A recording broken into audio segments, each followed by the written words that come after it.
Hello, beautiful people around the world. Thank you for tuning in to our new episode of Ithaca Fan View. I'm your host, Charles Green, with my co-host, Jason Camacho. As always, I'd like to give a huge shout out to our sponsors, Savage Roofers, brought to you by Ithaca College's own Malik Morris. Thank you.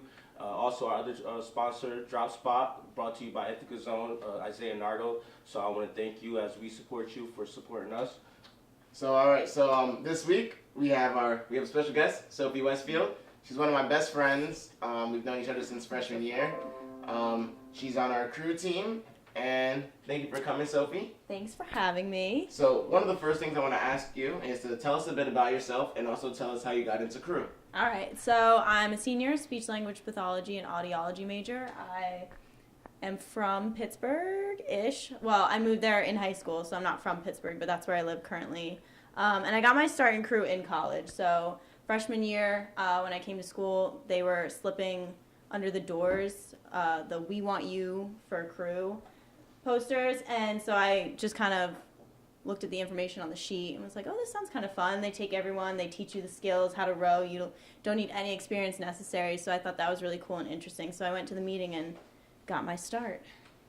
It's really cool. Yeah. Yeah, it's pretty dope. So I always thought that you got into it in high school. I know that your older sister, she rows at Marietta College, formerly at Marietta College. Yes. So did that influence you in any type of way to want to get into it? Like, how did she get into it? So she got into it, like I said, I moved to Pittsburgh when I was a freshman in high school, but she was a junior in high school. And when we transferred, it was an awkward time. It was halfway through both of our school years.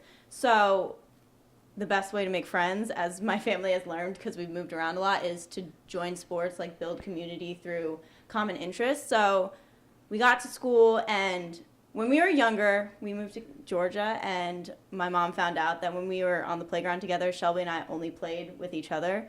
So she was freaking out because she was like, oh my God, my kids are never going to make any friends besides themselves. So I think that little fear was always in my mom's mind. So when I got to high school and we were in a new place, halfway through the year, everyone had already made friends. We were freaking out, and my mom was like, well, you have to join a sport, but you can't join the same sport because you need to make friends.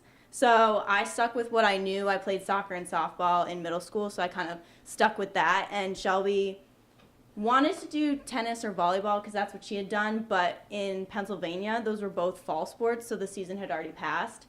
And similar to the way that the IC crew team operated, they, at Oakland Catholic, advertised crew as no experience necessary, we'll take anyone, so just come as you are and we'll teach you the skills you need to succeed. So that's how she got started.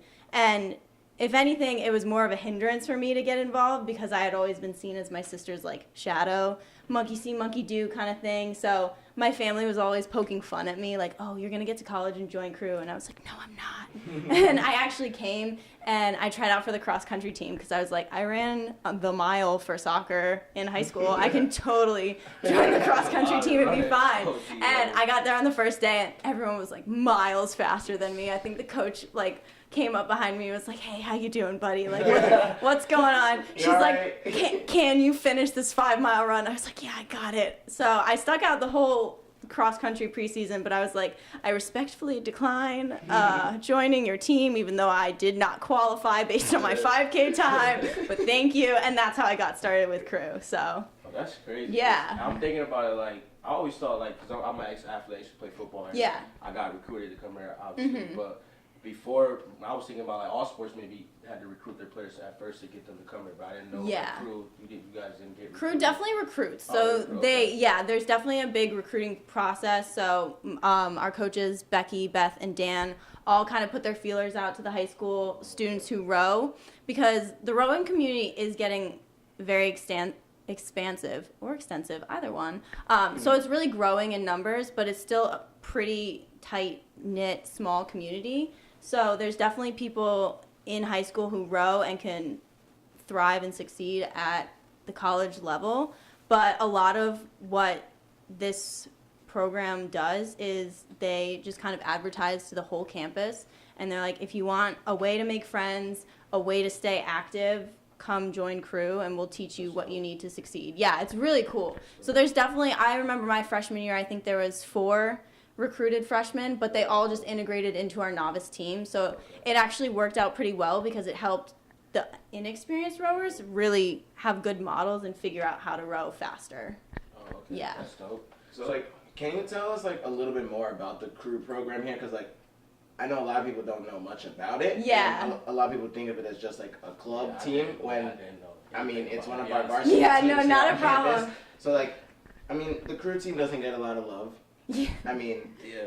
whether Yeah. it's on social media or just like people just don't know about it. So Absolutely. like, can you tell us a little bit more about the crew team? Yeah, in so general? I think part of the reason that we often get overlooked is because we have our boathouse. It's a phenomenal boathouse, but it's right on the water, so it's off campus around like 3 miles downtown, right on the inlet. So we're kind of in our own little bubble. So unless you're really looking for it, you have no contact with it. And we are 2 seasons, 3 because counting winter training, but we row competitively in the fall. And we have competitive races for sweep boats, which are the bigger boats, and then sculling, which is primarily it's just a women's sport at Ithaca College.